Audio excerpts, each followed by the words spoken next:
नमस्कार दोस्तों, जय हिंद, वंदे मातरम। सभी भावी अध्यापक अध्यापिकाओं का वेलकम, अभिनंदन है शिक्षक भर्ती के चैनल पे जायसवाल कोचिंग सेंटर पर, पावर्ड बाई शिक्षा ही प्रकाश है। दोस्तों, बात करेंगे पर्यावरण अध्ययन की, पर्यावरण की मॉडल पेपर की बात करेंगे। आपके सिलेबस, आपके एग्जाम पैटर्न पर ये 30 प्रश्न बहुत ही महत्वपूर्ण यहाँ पे सेलेक्ट किए गए हैं। और यहाँ पे बता देता हूँ 40% जो प्रश्न रहेंगे, जैसे आपके एग्जाम में बहुत ही इजली प्रश्न आएंगे, 20% ऐसे प्रश्न रहेंगे जिसमें 40% लोग ही कर पाएंगे, और जो 20% प्रश्न ऐसे इसमें रहेंगे जो लगभग 20% लोग ही कर पाएंगे, और 10% ऐसे प्रश्न इस पर रहने वाले मेरे प्यारे मित्रों, जिस पर लोग कितने ही कर पाएंगे। लोग जितने मेरे चैनल देख रहे हैं, जिन्होंने इस परिवार को सदस्यता हासिल की है और डेली क्लासेस ले रहे हैं, मेहनत कर रहे हैं, वे ही लोग 10% हासिल कर पाएंगे। और ये जो 10% प्रश्न करेंगे, सिलेक्शन वही होगा, क्योंकि सिलेक्शन यहाँ पर सर्वोपरि है। तो आइए शुरू करते हैं दोस्तों। पहला प्रश्न स्क्रीन पर है। जिन्होंने मेरे भाई बहन, जितने भी भाई बहन हैं, शिक्षक बंधु पहली बार विजिट कर रहे हैं, सब्सक्राइब कर लेंगे। सब्सक्राइब करने के साथ बेल आइकन प्रेस करें। चलिए क्लास शुरू करते हैं। पहला प्रश्न, सरलता से कठिन की ओर चलेंगे। पहला प्रश्न बहुत ही सरल है। पारिस्थितिकी तंत्र का उदाहरण है। सभी लोग जानते हैं कि आपकी मृदा है, जल है, वायु है, तालाब है। तो पारिस्थितिकी तंत्र का उदाहरण सभी लोग जानते हैं, तालाब होता है। ठीक है। देखिए दोस्तों, जो पारिस्थितिकी तंत्र होता है यानी इकोसिस्टम जिसे बोलते हैं, एक ऐसा परिवेश होता है जिसमें जैव एवं अजैव तत्व उपस्थित होते हैं। ठीक है, जैव तत्व भी होते हैं और अजैव तत्व भी उपस्थित होते हैं। और तालाब एक प्रकार का पारिस्थितिक तंत्र का उदाहरण है, जिसमें जैविक तत्व यानी जीव जंतु, अजैव तत्व या जल, मिट्टी आदि भी उपस्थित रहते हैं, कंकड़ पत्थर भी रहते हैं। ठीक है। तो आई होप आप लोग समझ गए होंगे इकोसिस्टम क्या है। अगला प्रश्न देख लेते हैं। कौन जीवीय कारक नहीं है? निगेटिव प्रश्न आ गया। वैसे प्रश्न आता है कि जीवी कारक बताइए, कौन में से जीवी कारक है? तो जंतु, पेड़ पौधे, सूक्ष्म जीव, ये तीनों आपके जीवी कारक में आएंगे। और प्रश्न पूछा गया है जीवी कारक नहीं है, तो चट्टान आपका जीव कारक नहीं है, क्योंकि जीवी कारक यानी कि बायोटेक फैक्टर वे होते हैं जिसमें जीवन की जैविक क्रियाएं होती हैं, जैसे श्वसन, निषेचन, निषेचन हो गया, उत्सर्जन हो गया। और पेड़ पौधे, जंतु, सूक्ष्म जीवों आदि जैविक कारक है कि इनमें सभी श्वसन करते हैं, निषेचन करते हैं, उत्सर्जन कहते हैं। लेकिन चट्टान क्या ऐसा कोई करता है? नहीं करता, इसलिए आपका अजैविक कारक कहलाएगा। अगला प्रश्न आ चुका है मेरे सभी प्यारे मित्र, वीडियो को लाइक कर देंगे। अगला प्रश्न है अधिकतर पेड़ पौधे पाए जाते हैं। जो अधिकतर पेड़ पौधे हैं आपके जलमंडल में पाए जाते हैं, स्थल मंडल में पाए जाते हैं, वायुमंडल में पाए जाते हैं, या आपके प्रकाश मंडल में पाए जाते हैं। सभी लोग कमेंट करेंगे 30 में से कितना स्कोर कर रहे हैं, क्योंकि यहां पर क्रैक कर लिया तो सिलेक्शन 100% प्योर एंड श्योर पक्का है दोस्तों। सिलेक्शन के लिए मेहनत करना पड़ता है और उसके लिए हमें तैयारी करना पड़ता है उस लेवल पर। तो अधिकतर पेड़ पौधे कहां पर पाए जाते हैं, सभी लोग कमेंट करेंगे। बहुत ही सरल प्रश्न था दोस्तों। आई होप आप लोग आंसर दे पाए होंगे कि स्थल मंडल में पेड़ पौधे पाए जाते हैं। मछलियां कहाँ पर है? तो जल मंडल में पाई जाती हैं। वायुमंडल में कौन पाया जाता है? तो सभी लोग जानते हैं कि ज़्यादातर पक्षियां वायुमंडल में रहते हैं। ठीक है। चलिए अगला प्रश्न देख लेते हैं। अगला प्रश्न स्क्रीन पर आ चुका है मेरे सभी प्यारे मित्र। इस प्रश्न को ध्यानपूर्वक देखेंगे, समझेंगे और उत्तर देंगे। अन्य मृत जंतुओं पर निर्वाह करने वाले प्राणी को कहा जाता है? ठीक है, डिकम्पोजर कहा जाता है, पैरासाइट कहा जाता है, स्कवेंजर कहा जाता है, या आपका ओमनीओर कहा जाता है। जो अन्य मृत जंतुओं पर निर्वाह करने वाले प्राणी होते हैं, जीव होते हैं, सजीव होते हैं, उन्हें स्कवेंजर कहा जाता है। स्कवेंजर शाब्दिक अर्थ होता है, क्या होता है? जो गंदगी को साफ करता है। इसका शाब्दिक अर्थ मेहतर से होता है, जो गंदगी कहते हैं ना, मेहतर, जो गंदगी को साफ करता है। इसके अंतर्गत गिद्ध, बाज, चील, शेर, मक्खी आदि आते हैं, जो मृत जंतुओं पर अपना जीवन निर्वाह करते हैं। ठीक है दोस्तों, आई होप आप लोग अच्छे तरीके से समझ पा रहे होंगे। अगला प्रश्न स्क्रीन पर है। मेरे सभी प्यारे मित्रों का वेलकम, अभिनंदन है शिक्षक भर्ती के चैनल पे, पावर्ड बाई शिक्षा ही प्रकाश है। अगला प्रश्न आ चुका है दोस्तों। सीएनजी का संक्षिप्त रूप क्या है? कंप्रेस्ड नेचुरल गैस है, क्लीन नेचुरल गैस है, कार्बोनाइज्ड नेचुरल गैस है, ठीक है, कार्बोरेटेड नेचुरल गैस है। तो सही क्या हो जाएगा? कंप्रेस्ड नेचुरल गैस हो जाएगा। पहला ऑप्शन सही हो जाएगा। क्या हो जाएगा? CNG compressed natural gas. इस गैस का उपयोग वाहनों के ईंधन के रूप में किया जाता है और इससे वाहनों में प्रयुक्त अन्य ईंधन की अपेक्षा न्यूनतम प्रदूषण नहीं बहुत कम प्रदूषण होता है आपके CNG पर।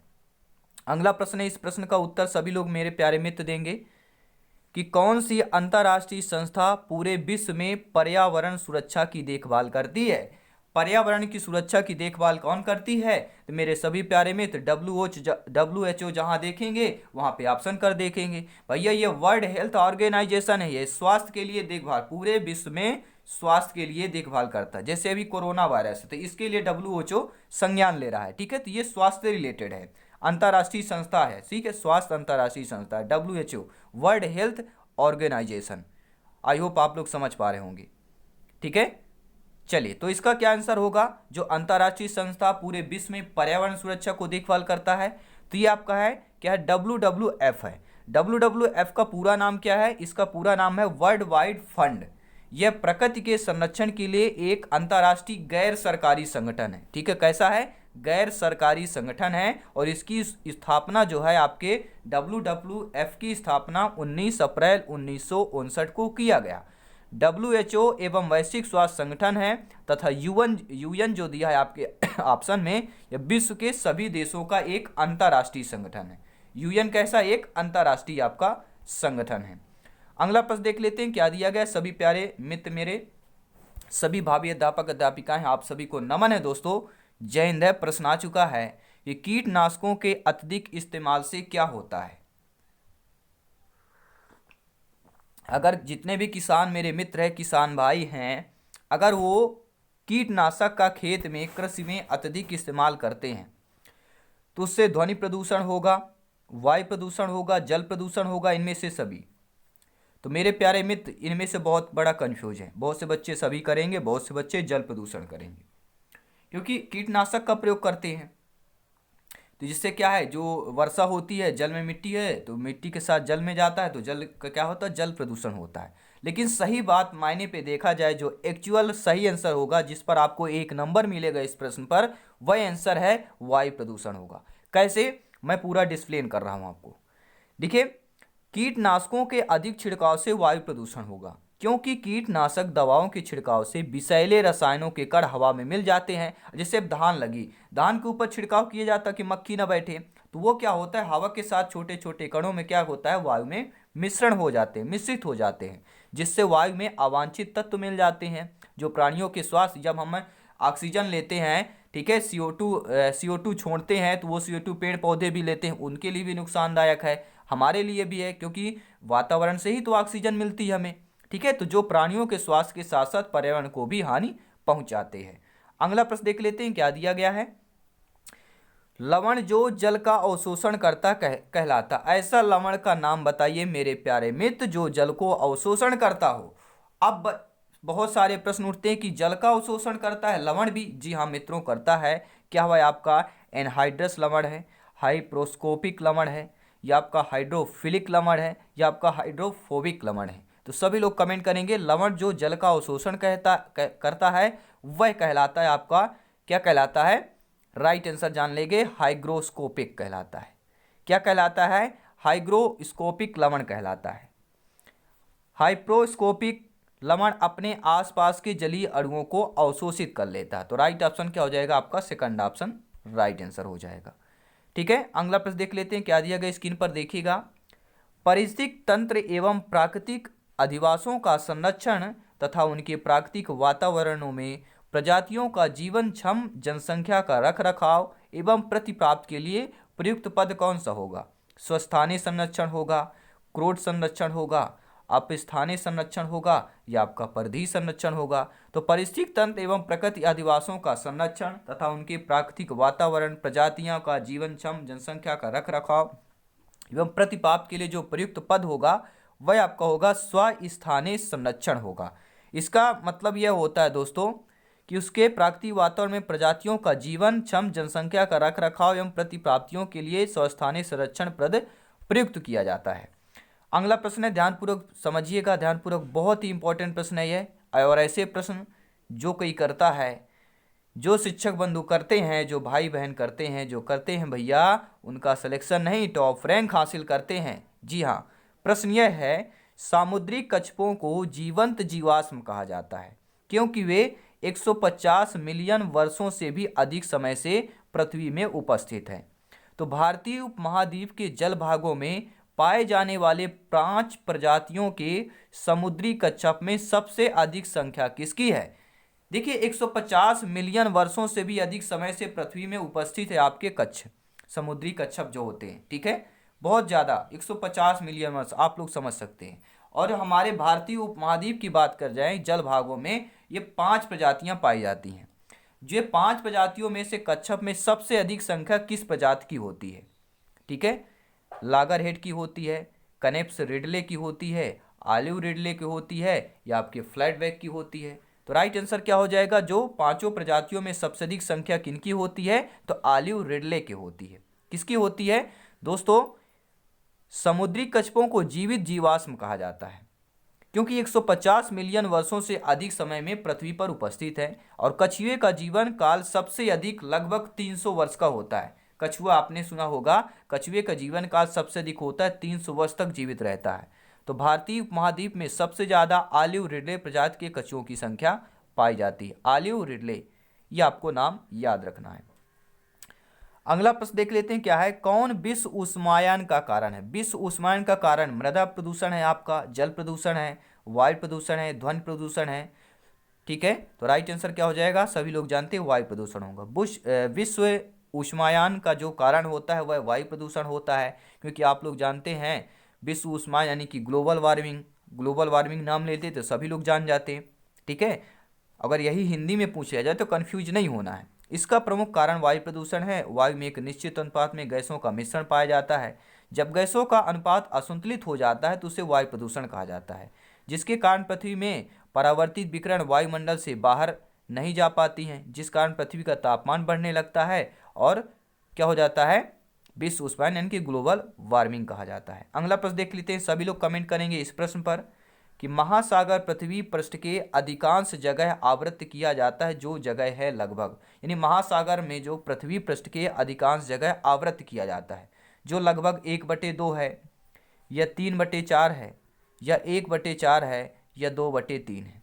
तो लगभग कितने हैं दोस्तों? वह 2/3 है, 2/3 में, क्योंकि सभी लोग जानते हैं महासागर पृथ्वी के लगभग 2/3 भाग पर फैला हुआ है। पृथ्वी के लगभग 71% भाग पर जलीय क्षेत्र है, सभी लोग जानते हैं।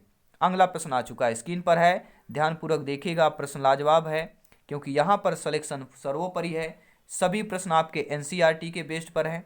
अगला प्रश्न आ चुका है, स्टेलेक्टाइट एवं स्टेलेग्माइट में निक्षेपण होता है। ठीक है, स्टेलेक्टाइट जो होता है और आपके स्टेलेग्माइट जो होता है, इनमें निक्षेपण होता है। मैग्नीशियम कार्बोनेट का होता है, सिलिका का होता है, कैल्शियम कार्बोनेट का होता है, या आपके सोडियम कार्बोनेट का होता है।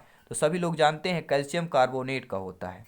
ठीक है, स्टेलेक्टाइट और स्टेलेग्माइट जो होता है, इन दोनों में निक्षेपण कैल्शियम और कार्बोनेट का होता है। अगला प्रश्न देख लेते हैं, क्या दिया गया है? निम्न में से कौन वायु प्रदूषण का एक उदाहरण है? वाहनों से निकलने वाली गैस, धुआं एवं कुहासा, जलती लकड़ी या चारकोल से निकली गैस। तो ये सभी जो है आपके वायु प्रदूषण के एक उदाहरण हो गए। ये बहुत सरल प्रश्न था, मैंने आपको बताया था 40% आपको सरल प्रश्न लगेंगे, देखेंगे कि ये तो बहुत इजली है। तो इजली भी आपके एग्जाम में प्रश्न आएंगे, ऐसा नहीं कि सरल भी नहीं आएंगे। अगर कुछ भी कोई ना पढ़ के जाएगा फिर वह है आउट ऑफ 150 में 80 से 90 नंबर ला लेता है। ठीक है, ये होती है लेवल, क्योंकि आप तैयारी कर रहे हैं प्राथमिक प्राइमरी टीचर की तैयारी कर रहे हैं, उसके लेवल के अकॉर्डिंग ही प्रश्न आएंगे। ठीक है, चलिए, इसीलिए हमारा जो टारगेट है 120+ का है, जहां पर आपका सिलेक्शन पक्का प्योर एंड श्योर होगा। तो प्रश्न है, भारत तथा दूसरे देशों में प्रदूषण रोकने के लिए बनाए गए नियम का प्रयोग से रोकता है? कौन रोकता है? प्लास्टिक के थैले रोक रहे हैं। जो भारत दूसरे देश प्रदूषण को रोकने के लिए कुछ नियम बनाए गए हैं, तो उन नियम को प्लास्टिक के थैले रोक रहे हैं, कागज़ के थैले रोक रहे हैं, या आपके नायलॉन के जो थैले हैं वो रोक रहे हैं, या चमड़े के थैले रोक रहे हैं। तो किसके थैले रोक रहे हैं? तो सभी लोग जानते हैं प्लास्टिक के थैले को रोक रहे हैं। प्लास्टिक के थैले जो हैं भारत तथा दूसरे देशों के प्रदूषण को रोकने के लिए बनाए गए नियम को यह प्रयोग से रोकते हैं। ठीक है, चलिए अगला प्रश्न देख लेते हैं। आई होप आप लोग अच्छे तरीके से समझ पा रहे होंगे। हर प्रश्न की व्याख्या होती है, यही यहाँ पे क्योंकि सिलेक्शन सर्वोपरि है। किसी भी टाइप का प्रश्न आ सकता है। अगला प्रश्न देख लेते हैं। विश्व ऊष्मायन के लिए निम्न में से एक कारक है। जी हाँ दोस्तों, विश्व ऊष्मायन की बात कर रहे हैं, इसमें से एक कारक है। पेड़ पौधे से निकली गैसों का, वाहनों से निकली गैसें, भट्टियों से निकली गर्म हवा या रसोई गैस। तो विश्व ऊष्मायन के लिए जो कारण होगा दोस्तों वह कौन सा हो जाएगा? तो सभी लोग जानते हैं वाहनों से निकली जो गैसें होती हैं विश्व ऊष्मायन का मुख्य कारण होती हैं। ग्रीन हाउस गैस हो गई, ठीक है। इन गैसों की मात्रा वायुमंडल में अत्यधिक बढ़ जाने के कारण पृथ्वी में परावर्तित विकिरण यानी कि वायुमंडल, जिसे आप एटमॉस्फेयर के नाम से भी जानते हैं, तो एटमॉस्फेयर में नहीं जा पाती। परिणाम स्वरूप पृथ्वी का तापमान बढ़ने लगता है। और ग्रीन हाउस गैस का स्रोत निम्न जैसे वाहन, फ्रिज या लकड़ी के जलने से आदि से बढ़ता है। अगला प्रश्न देख लेते हैं। धातु में प्रस्तर किसे कहा जाता है? जो धातु में प्रस्तर होता है, बॉक्साइट को कहा जाता है, बिटुमिन को कहा जाता है, मोटेलाइट का कहा जाता है, या आपके अयस्क को कहा जाता है। सभी लोग कमेंट करेंगे। धातु में प्रस्तर किसे कहा जाता है? तो सभी लोग जानते हैं दोस्तों, मेटाइट, ठीक है। मेटालाइट को धातु में प्रस्तर कहा जाता है। क्यों कहा जाता है दोस्तों? मेटालाइट जो है को धातु में प्रस्तर कहा जाता है। मेटालाइट एक उपधातु है जिसमें धातु एवं अधातुओं का मिश्रण होता है। उपधातु इसे बोलते हैं जिसमें धातु और अधातुओं दोनों का मिश्रण हो, उसे उपधातु बोलते हैं। और धातु एवं अधातुओं के गुण भी मिलते हैं और इनकी प्राप्ति खनन से होती है, यानी खोदने से होती है, और तथा इनका शोधन करके धातुओं की प्राप्ति की जाती है। अगला प्रश्न देख लेते हैं, क्या दिया गया है। पेड़ पौधे प्रदूषण को घटाते हैं क्योंकि वे अवशोषण करते हैं कार्बन डाइऑक्साइड को, सल्फर डाइऑक्साइड को, कार्बन मोनोऑक्साइड को, या नाइट्रोजन को। तो पेड़ पौधे प्रदूषण को घटाते हैं। किस प्रदूषण को घटाते हैं? ठीक है, CO2 को घटाते हैं, सल्फर डाइऑक्साइड SO2 को घटाते हैं, कार्बन मोनोऑक्साइड CO को घटाते हैं, नाइट्रोजन को घटाते हैं। किसको घटाते हैं? तो पेड़ पौधे किसका अवशोषण करते हैं? तो मेरे प्यारे मित्र, CO2 और O2 ये दो का जिक्र, दो वायु का बहुत बड़ा जिक्र होता है। तो कार्बन डाइऑक्साइड पेड़ पौधे अवशोषण करते हैं, छोड़ते क्या है? O2 है, जो हमारे लिए प्राणवायु है, ठीक है। आइए अगला प्रश्न देख लेते हैं। भूकंप मापा जाता है डेसिबल में, ठीक है, बोफोर्ड पैमाने में, सोनार में, रिएक्टर पैमाने में। तो भूकंप किस में नापा जाता है? डेसिबल देखिए ध्वनि की मापने की इकाई है। सोनार सभी लोग जानते हैं समुद्र की गहराई में उपयोग में लाया जाता है। और रिएक्टर पैमाना यह भूकंप में मापा जाता है, ठीक है। जब भी पृथ्वी के अंदर हलचल या कंपन को भूकंप यानी कि अर्थक्वेक कहते हैं। भूकंप से अपार जनधन की हानि भी होती है, सभी लोग जानते हैं। भूकंप को मापने के लिए सिस्मोग्राफ का यंत्र प्रयोग किया जाता है और इस यंत्र में लगा रिएक्टर पैमाना भूकंप की तीव्रता मापता है। अगर भूकंप मापने का पूछा जाए तो सिस्मोग्राफ आएगा। भूकंप अगर अर्थक्वेक नापने की यूनिट पूछी जाए तो सिस्मोग्राफ होगा। अगर आपका रिएक्टर यानी कि रिएक्टर पर तीव्रता अगर पूछ रहा है, भूकंप की तीव्रता किससे मापा जाता है, तो वह रिएक्टर पैमाना से मापा जाता है, ठीक है। आइए अगला प्रश्न देख लेते हैं। महासागरों में जल स्तर वृद्धि का कारण क्या है? जो महासागर में अत्यधिक जल का स्तर बढ़ रहा है, इसका प्रमुख कारण क्या है? अत्यधिक वर्षा है, ध्रुवीय प्रदेश में बर्फ का पिघलना है, अम्ल वर्षा है, या इनमें से कोई नहीं। तो महासागर में जल वृद्धि स्तर का प्रमुख कारण आपका है ध्रुवीय प्रदेश में बर्फ का पिघलना। और ध्रुवीय प्रदेश में बर्फ क्यों पिघल रहा है? क्योंकि CO2 की वृद्धि हो रही है, गर्मी ज़्यादा हो रही है। जब गर्मी ज़्यादा हो रही है तो ध्रुवीय प्रदेश में, तो वहाँ पे बर्फ पिघल रहा है, इसके वजह से महासागरों में जल वृद्धि हो रही है, ठीक है। वैश्विक ऊष्मायन के प्रभाव से ही हो रहा है। ध्रुवीय प्रदेशों में जमे बर्फ व ग्लेशियर के पिघलने के परिणाम स्वरूप ही महासागर में जल स्तर यानी वाटर लेवल में वृद्धि हो रही है। अगला प्रश्न देख लेते हैं। हवा में उपस्थित ऑक्सीजन का प्रतिशत कितने लगभग है? बहुत ही सरल प्रश्न है, सभी लोग देखिएगा। हवा में उपस्थित 100%, ठीक है, वायु है, जिसमें से लगभग 78% आपकी नाइट्रोजन है, 21% लगभग आपकी ऑक्सीजन है, 0.03 लगभग आपका CO2 है, ठीक है। तो हवा में उपस्थित ऑक्सीजन की मात्रा पूछ रहा है तो फोर्थ ऑप्शन सही हो जाएगा, ठीक है। देखिए आपका दिया हुआ स्क्रीन पर कि कार्बन मोनोऑक्साइड की मात्रा 0.003% है, अन्य गैसें 0.97% है, यानी कि CO2 की मात्रा 0.003% है। अगला प्रश्न देख लेते हैं, परम तापक्रम पैमाना कौन सा होगा।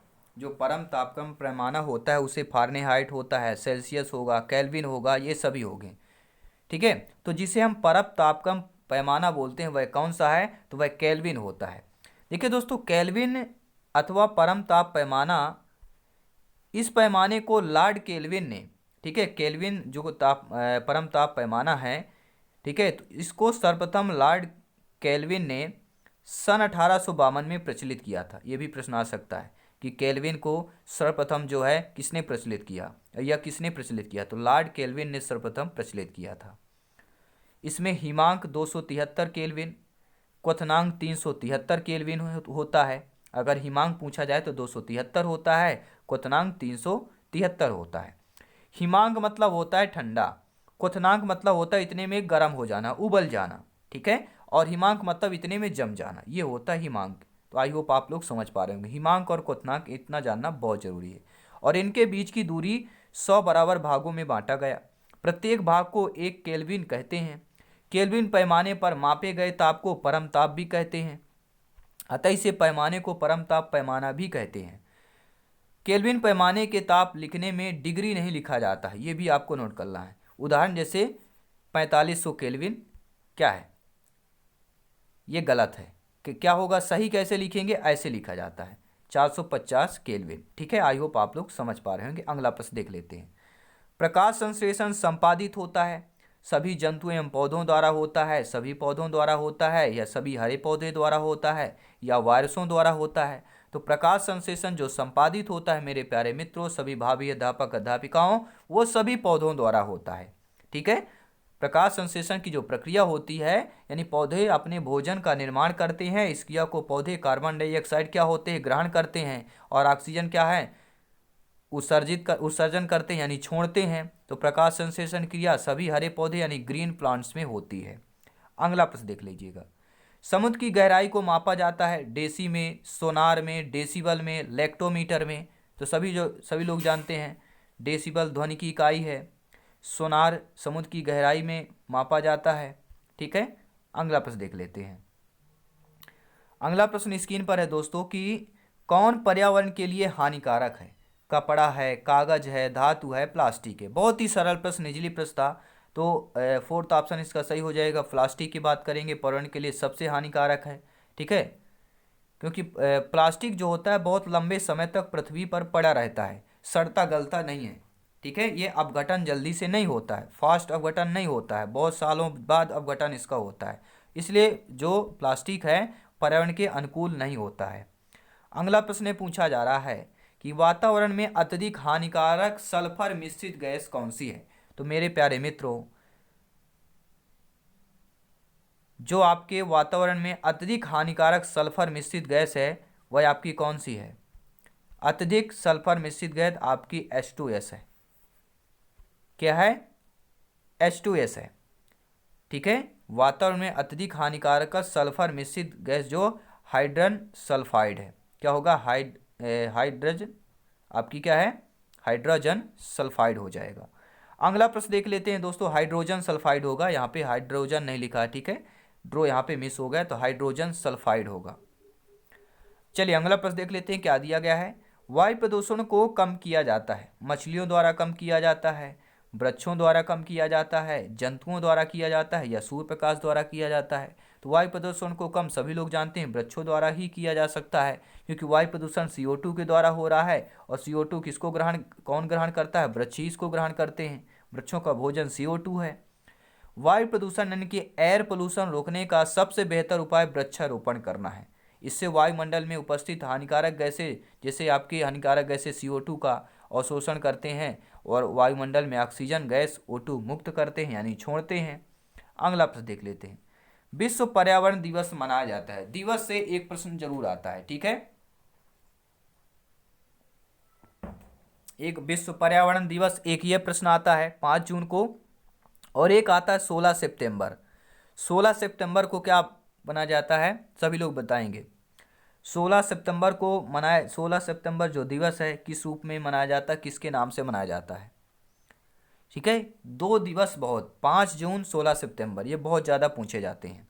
ठीक है दोस्तों, 5 जून को जो है संयुक्त राष्ट्र संघ द्वारा वैश्विक स्तर पर पर्यावरण दिवस मनाया जाता है, लेकिन इस तिथि को 1972 में पर्यावरणीय मुद्दे पर प्रथम वैश्विक सम्मेलन स्कॉटलैंड में आयोजित किया गया था। यह भी प्रश्न आ सकता है कि सर्वप्रथम जो है वैश्विक स्तर पर पर्यावरण दिवस 5 जून को तो मनाया जाता है, ये जो प्रथम वैश्विक सम्मेलन कहाँ हुआ था? तो आपकी स्कॉटलैंड में हुआ था। किस सन पर हुआ? तो 1972 वर्ष में हुआ था।